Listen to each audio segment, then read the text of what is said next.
বিএডৰ এন্ট্ৰেন্সলৈ আৰু বেছি দিন নাই হাতত আপোনাৰ আৰু মুঠে এমাহ মানহে সময় আছে আপুনি এই সময়খিনিত অৰ্থাৎ 30 দিনৰ ভিতৰত আপুনি কেনেকৈ পঢ়ি আপুনি এই বিএডৰ এন্ট্ৰেন্সটো ক্ৰেক কৰিব পাৰিব যদি আপুনি এতিয়ালৈকে একো পঢ়াও নাই তেতিয়াও কিন্তু আপুনি এই এন্ট্ৰেন্স এক্সামটো ক্ৰেক কৰিব পাৰিব গতিকে আপুনি কেনেকৈ ক্ৰেক কৰিব পাৰিব তাৰ কাৰণে মই আপোনালোকলৈ 8টা পইণ্ট লৈ আহিছোঁ সেইখিনি আমি আজি একদম ভালকৈ ডিসকাস কৰিম আৰু এইখিনি যদি আপুনি ফলো কৰে তেতিয়াহলে আপুনি নিশ্চয়কৈ বিএডৰ এন্ট্ৰেন্সটো ক্ৰেক কৰিব পাৰিব ক্ৰেক কৰি আপুনি আপোনাৰ কাৰণে এটা সিট এই বৰ্ষত আপুনি ল'ব পাৰিব বলক তেতিয়াহলে আজি এই ভিডিওটো আৰম্ভ কৰো এক নম্বৰতে যিকোনো এটা আপুনি এক্সাম দিবলৈ হলে তাৰ সিলেবাসখন জানিব লাগিব ঠিক আছে আপুনি প্ৰথম কামটো কৰক কি যিখন সিলেবাস সেই সিলেবাসখন ভালকে আপুনি চাওক লাগিলে হেয়া ডিব্ৰুগড়ে হওক বা গুৱাহাটীয়ে হওক লাগিলে শিৱসাগৰে হওক বা আসাম ইউনিভাৰ্সিটি হওক বড়োলেণ্ডে হওক বা জিয়ে নহওক লাগিলে আপুনি প্ৰথম সিলেবাসখন ভালকৈ চাওক আপুনি ইচ্ছা কৰিলে নিজেও ডাউনলোড কৰি চাব পাৰে নহলে মই মোৰ নিজৰ যিখিনি মই ইউটিউবত ভিডিও দিও সেইখিনি থ্ৰুদিও আপুনি চাব পাৰে আপুনি যো পাই নহওক লাগিলে যেনেকৈ নহওক লাগিলে আপুনি প্ৰথম কাম কিন্তু কৰিব লাগিব সিলেবাসখন আপুনি চাব লাগিব দুই নম্বৰতে সিলেবাসখন চোৱাৰ পিছত তাত যিখিনি টপিক দিয়া থাকে সেই টপিক ওয়াইজ আপুনি পঢ়িব লাগিব ঠিক আছে আপুনি টপিক ওয়াইজ ধুনিয়াকৈ আপুনি পঢ়ি যাওক আপুনি ইচ্ছা কৰিলে নিজেও পঢ়িব পাৰে নতুবা মই যিখিনি ইউটিউবত মই ভিডিও দিয়া হৈ আছে সেইখিনিও আপুনি চাব পাৰে দেই বিএড এন্ট্ৰেন্স 2026 ৰ কাৰণে যি এটা প্লেলিষ্ট উলিয়াইছিলো সেই প্লেলিষ্টটো আপুনি চাব পাৰে 3 নম্বৰতে আপুনি এটা কাম কৰিব লাগিব যিখিনি প্ৰিভিয়াস ইয়াৰৰ কোৱেশ্চন পেপাৰ সেইখিনি বহুত বেছি ইম্পৰ্টেন্ট হৈ পৰে যদিও শিৱসাগৰ ইউনিভাৰ্সিটি বা গুৱাহাটী ইউনিভাৰ্সিটি বিএডৰ এন্ট্ৰেন্সৰ পিছত মানে কোৱেশ্চন পেপাৰখন আনিবলৈ নিদিয়ে সেইখিনি পোৱা নাযায় কিন্তু ডিব্ৰুগড়খনটো দিয়ে সেইখনটো আপুনি কৰিব পাৰে নহয় জানো গতিকে ডিব্ৰুগড়ৰ সেই PYQ খিনি আপুনি কৰিব সেইখিনি নকৰাকে আপুনি নেযাব দেই আৰু কাৰণ ডিব্ৰুগড়খনৰ নিচিনা শিৱসাগৰৰ একদম সেম আহে আপুনি তেতিয়া 3 নম্বৰ কামটো কি কৰিব প্ৰিভিয়াস ইয়াৰ যিখিনি কোৱেশ্চন আছে সেইখিনি আপুনি সলভ কৰিব 4 নম্বৰতে মোস্ট ইম্পৰ্টেন্ট হৈছে এটো আপুনি মক পেপাৰ আপুনি দিব লাগিব আপুনি এক্সামলৈ যোৱাৰ আগতে সেই যেটো পৰিবেশ সেই পৰিবেশ এটা ক্ৰিয়েট কৰি আপুনি কিমানখিনি আগবাঢ়িছে কিমান জানিছে সেইখিনি চাবৰ কাৰণে একচুয়ালি আপোনাক এখন আপুনি মক পেপাৰ লৈ আপুনি মানে সেইখিনি কৰি যোৱাটো একচুয়ালি ভাল গতিকে আপুনি কোনো চিন্তা কৰিব নালাগে আপুনি যদি ইচ্ছা কৰে তেতিয়া হলে মই যি মক পেপাৰ উলিয়াইছো তাতে ডিব্ৰুগড় ইউনিভাৰ্সিটি মক পেপাৰ পাব গুৱাহাটী ইউনিভাৰ্সিটিৰ কাৰণে পাব শিৱসাগৰৰ কাৰণে পাব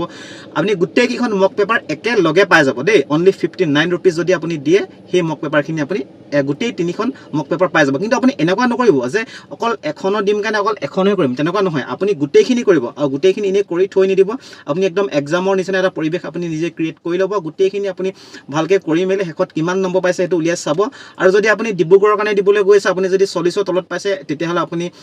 আৰু অলপ আপুনি কাম কৰক ঠিক আছে মানে আপুনি যদি গভৰ্ণমেন্টত পোৱা কথা যদি আপুনি চিন্তা কৰি আছে নহলে আপুনি যদি 30ৰ তলত যদি কম পাইছে তেতিয়াও কিন্তু আপুনি অকমান দিগদাৰ হ'ব গতিকে আপুনি সেই মক পেপাৰখিনি কৰি চাব পাৰে ঠিক তেনেদৰে গুৱাহাটী বা শিৱসাগৰৰ কাৰণেও সেই একেই কথা আপোনালোকে কৰি সেইখিনি চাব 5 নম্বৰতে হৈছে কাৰেন্ট এফেয়াৰ্স ইয়েস কাৰেন্ট এফেয়াৰ্স আমাৰ প্ৰত্যেকটো আমাৰ এন্ট্ৰেন্স এক্সামতে অহা দেখা পোৱা যায় লাগিলে হেয়া ডিব্ৰুগড়ে হওক লাগিলে শিৱসাগৰে হওক বা গুৱাহাটী হওক গতিকে আপুনি মক কাৰেন্ট এফেয়াৰ্স আপুনি চাবই লাগিব আৰু কাৰেন্ট এফেয়াৰ্সৰ কাৰণে আপুনি কোনো চিন্তা কৰিব নালাগে মই যোৱা 1.5 বছৰৰ কাৰেন্ট এফেয়াৰ্সৰ এখন ই-বুক মই আপোনালোকৰ কাৰণে লৈ আহিছো হে আপুনি কাৰেন্ট এফেয়াৰ্সৰ ই-বুকখন আপুনি ল'ব পাৰিব তাৰ পিছতে 6 নম্বৰতে হৈছে টিচিং এপ্টিটিউড ইয়েস টিচিং এপ্টিটিউডৰ এটা ভাল ভূমিকা আছে আমাৰ শিৱসাগৰে হওক বা গুৱাহাটীয়ে হওক লাগিলে যিকোনো এখন ইউনিভাৰ্সিটিৰ বিএডৰ এন্ট্ৰেন্স সবতেই টিচিং এপ্টিটিউডৰ কোৱেশ্চন আহে আৰু সেইখিনি যদি আপুনি ভালকে চাই যায় আপুনি এটা ভাল নম্বৰ লাভ কৰিব পাৰিব বহুতে কয় টিচিং এপ্টিটিউড টান বুলি কিন্তু আপুনি যদি ভালকে চাই যায় আপোনাৰ কাৰণে কিন্তু ইজিহে হ'ব গতিকে আপুনি টিচিং এপ্টিটিউডৰ কাৰণে মই যিখন ই-বুক উলিয়াইছিলো সেইখন আপুনি ল'ব পাৰিব দেই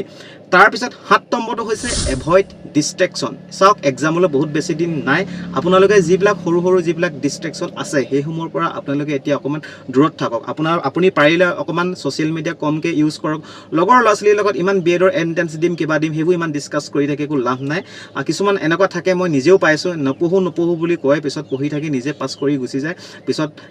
হিজন ইনে থাকি যায় গতিকে লগৰ লগত ইমান বেছি ডিসকাস কৰি লাভ নাই যে সব একে নহয় মই সবকে নাই কোৱা কিন্তু কিছুমান থাকে তেনেকুৱা তেনেকুৱা গতিকে আপুনি নিজৰ ফ'কাছ আপুনি নিজৰ পঢ়াৰ ওপৰত দিয়ক এই এমাহ যদি আপুনি ভালকৈ আপুনি ফ'কাছ কৰি পঢ়ে আপুনি নিশ্চয়কৈ এটা ভাল ফল লাভ কৰিব ঠিক আছে তাৰপিছত 8 নম্বৰ তথা মোষ্ট ইম্পৰ্টেণ্ট পইণ্টটো হৈছে ৰিভিজন য়েছ আপুনি যিখিনি পঢ়িছে সেই পঢ়াখিনি বাৰে বাৰে আপুনি ৰিভিজন কৰক আপুনি যিমান ৰিভিজন কৰে আপোনাৰ একুৰেচিটো সিমান বাঢ়ি যাব চাওক এক্সামলৈ আপোনাৰ হাতত এমাহ আছে এমাহ সময় কিন্তু কমটি সময় নহয় আপুনি যদি ভালকৈ চায় কাৰণ আমি যিখিনি ছেমিষ্টাৰ এক্সাম আছে সেইখিনি আপোনালোকে ইতিমধ্যে গম পায় যে আমি এক্সামৰ এদিন বা দুদিন আগত পঢ়িও কিমান এটা ভাল ফলাফল আমি সকলোৱে দেখুৱাওঁ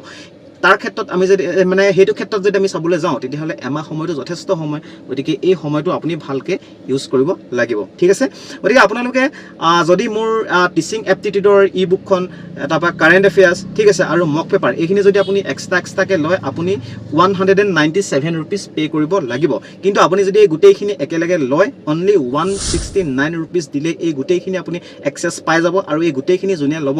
এক্সট্ৰাকৈ মই নিজে লিখা যি ইণ্ডিয়ান হিষ্ট্ৰী যি নোটছ সেইখিনিও মই দি দিম লগতে মোৰ মেথছৰ যিখিনি নোটছ আছে সেইখিনিও মই ফ্ৰীকৈ দি দিম গতিকে 169 ৰুপিজত গোটেইখিনি পাই যাব মই কমেণ্ট সেকশনত মই নাম্বাৰটো দি দিম সেই নাম্বাৰটোতে আপুনি 169 ৰুপিজ আপুনি পে'মেণ্ট কৰি তাৰ ৰিচিপ্টটো যদি মোক হোৱাটছএপত পঠাই দিয়ে তেতিয়াহ'লে আপুনি আপোনাৰ হোৱাটছএপত এই ই বুকখিনি আপুনি লাভ কৰিবলৈ সক্ষম হ'ব ঠিক আছে গতিকে ইমানখিনি আছিলে